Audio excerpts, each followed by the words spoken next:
It's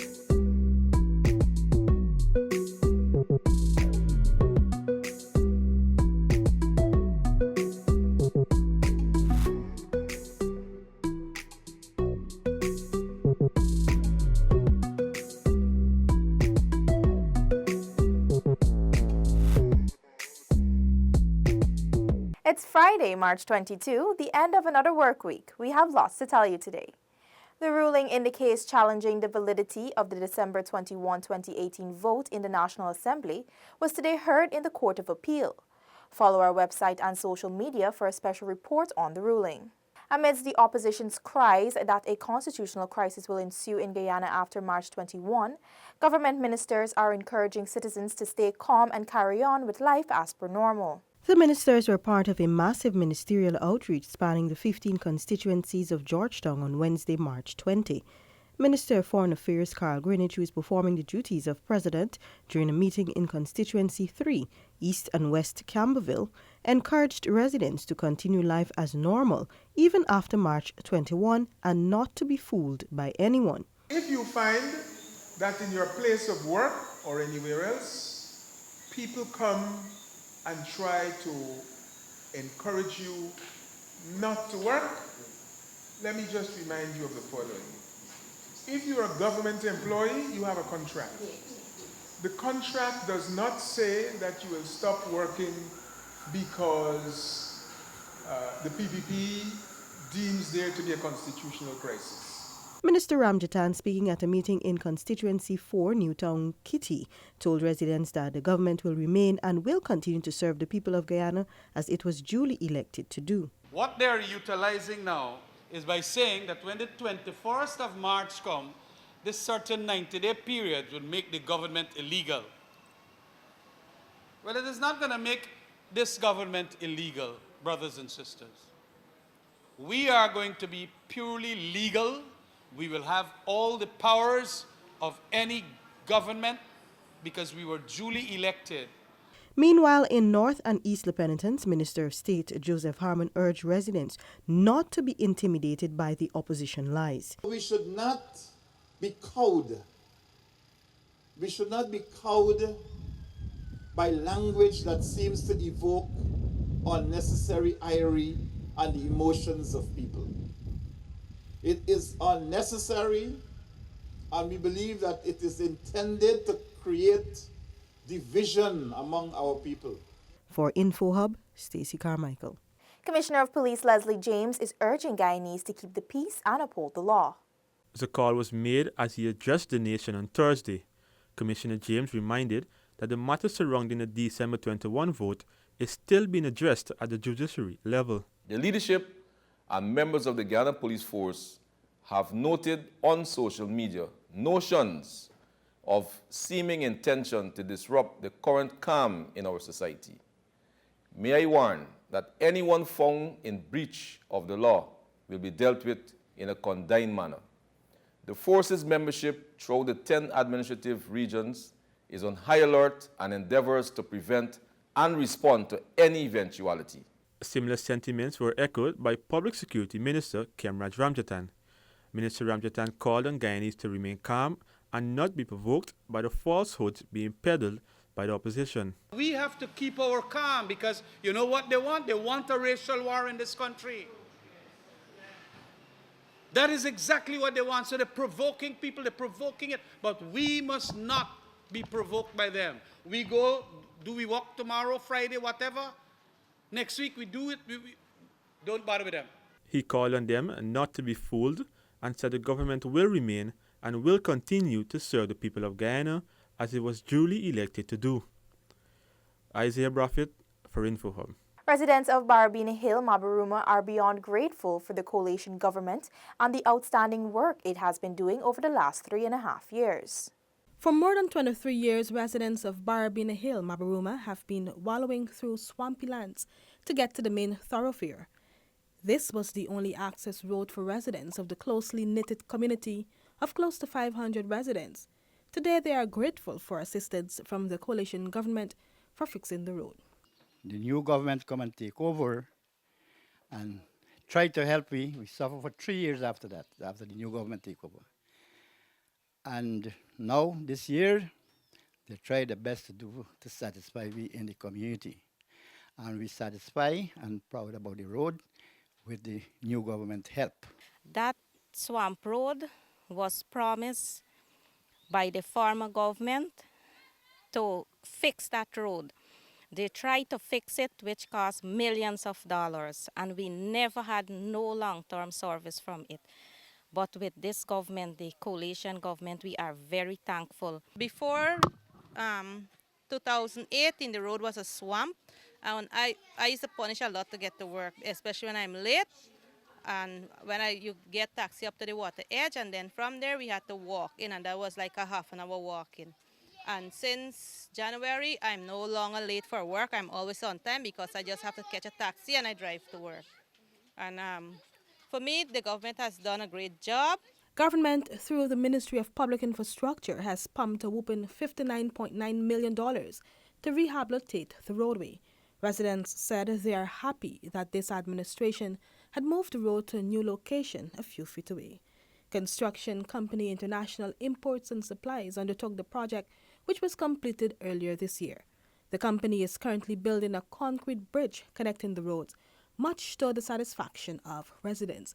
Reporting for InfoHub, Alexis Rodney. The government has kept its promise to miners as it hosted the first mining lottery for small-scale miners. Approximately 150 miners took part in government's first mining lottery for prospective mining lands. The exercise, undertaken by the Ministry of Natural Resources through the Guyana Geology and Mines Commission, got underway just about 10 o'clock at the Girls Guide Pavilion, Brickdam. The miners came in with their national identification cards, tin certificates and proof of address and got registered, then paid the $5,000 non-refundable participating fee to become eligible for the lottery. Speaking with InfoHub, Minister of Natural Resources Raphael Trotman said for a very long time he felt the frustration of Guyanese who could not access these prospective properties. He said today is a good day for miners. Today is a feeling of elation and a sense of satisfaction that something that we wanted to do for some time is actually getting done. And I'm very happy that it's been done without much controversy or confusion. So as I've been moving around the country, people, small miners are crying out for access to land. And in this group today, there are people who've never mined before. But I think they have an equal right to participate in the God-given resources of Guyana. So hopefully some of them will learn about mining and go and discover the beauty of Guyana. So we're very happy that what we promised to the people is being done. Minister Trotman said in the background, the GGMC has been doing its checks to ensure the properties identified for the lottery are prospective mining plots. Staff at GGMC has to go through coordinates and, as you could tell, make out individual little slips to each person. We have to verify that the lands are not encumbered, meaning that they're not really somebody else's lands, or that they have a good prospect. We want to make sure that they have a good prospect for gold recovery. In the meantime, miners applauded the initiative. I think it was very good, very nice, smooth. We've waited a long time to acquire land in the mining sector because for years we have problems with, acquiring land, and so we had to work on other people's land. So this is an opportunity to have our own. It's a good perspective on my side. For InfoHub, Felicia Valenzuela. Still to come, persons with disabilities to be trained in beauty care and barbering, and progress in fight against diabetes being discussed. Details of these and more when we return. Are you ready to embark on a truly epic adventure to an undiscovered corner of South America, where some of the most spectacular natural attractions are unveiled within a beautifully diverse landscape? From the wetlands and savannas to the ancient mountains, magnificent waterways and lush enriching rainforest would provide a vast playground for some of the most exotic and breathtaking creatures on the planet, including many of the world's giant species. This untouched land of mystery and wonder serves up an exclusive experience for travellers. So are you ready for a new, awe-inspiring adventure? Welcome back to nature. Welcome to Guyana.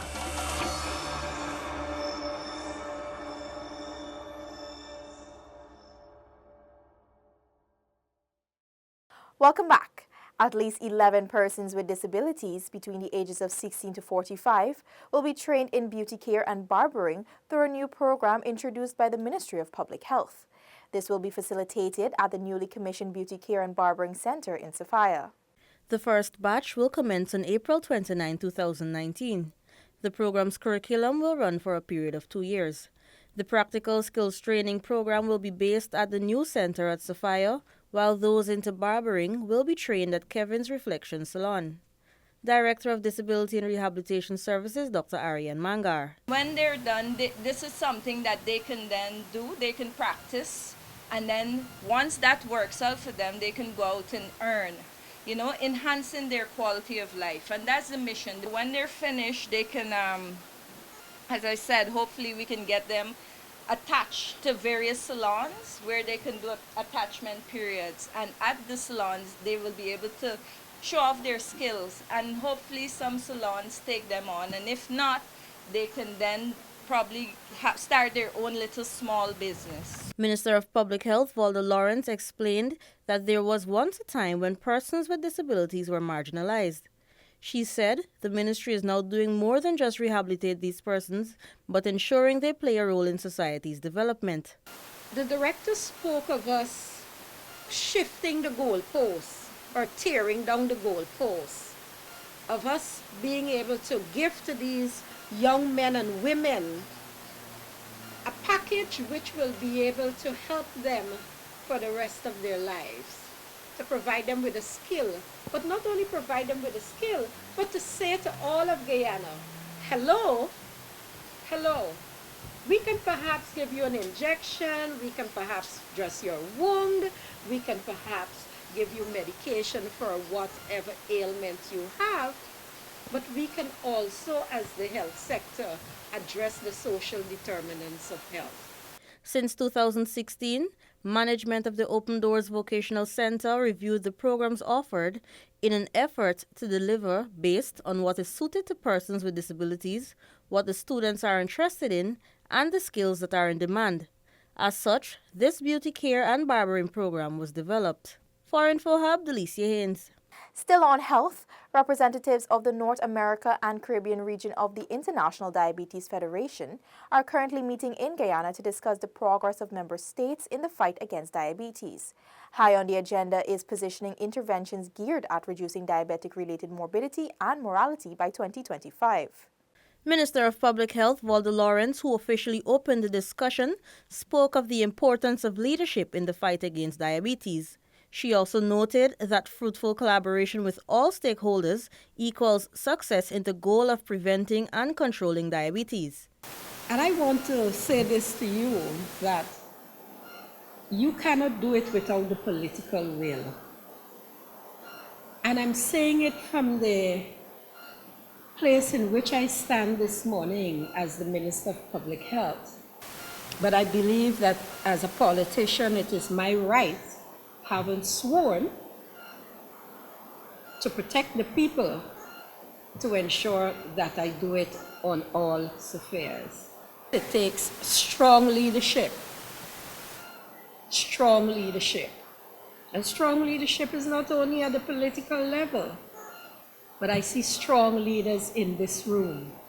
PAHO WHO representative Dr. William Adukro underlined the importance of the meeting in outlining data, which proves that there is still much work to be done in tackling diabetes. Diabetes was the fourth in 2014, fourth leading cause of death in 2014. In 2016, we just finished a review of the mortality data. In 2016, it's fallen to the 6th place. However, when it was fourth in 2014, it had about 8.3% of all the deaths.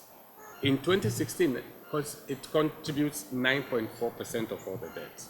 So for us, it is an important According to the president of the Guyana Diabetic Association and chairperson of the North America and Caribbean region of the IDF, Glennis Beaton, it is hoped that representatives of member states share information which can help Guyana in the fight, while Guyana's successes will be highlighted and patterned in their own countries. For InfoHub, Delicia Haynes.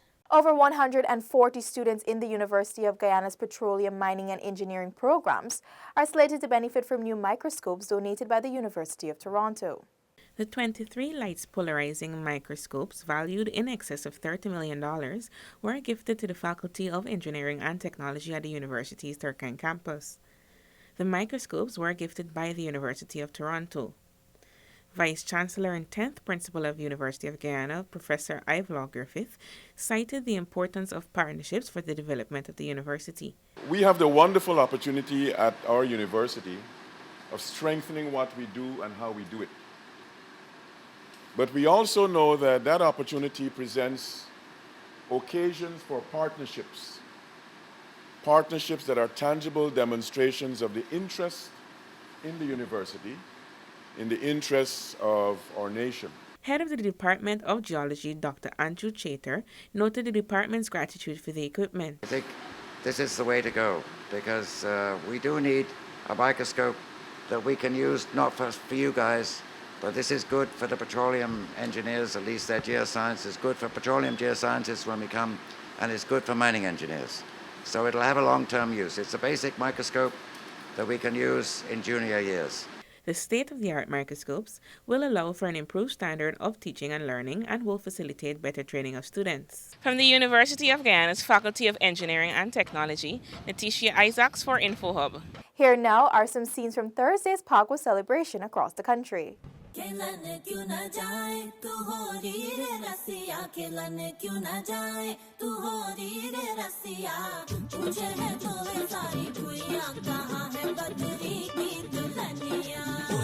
तेरी मलू गुलाल रंग बता बुलू या लाल air में तेरे उड़ते बाल आजा रंग दू दोनों गाल अरे सारा रा रा कबीरा सारा रा रा बेबी के देखे झुमके लगा दे. That's all for this evening. Connect with us on WhatsApp, like and subscribe to our Facebook page for notifications, and subscribe to our website for more stories.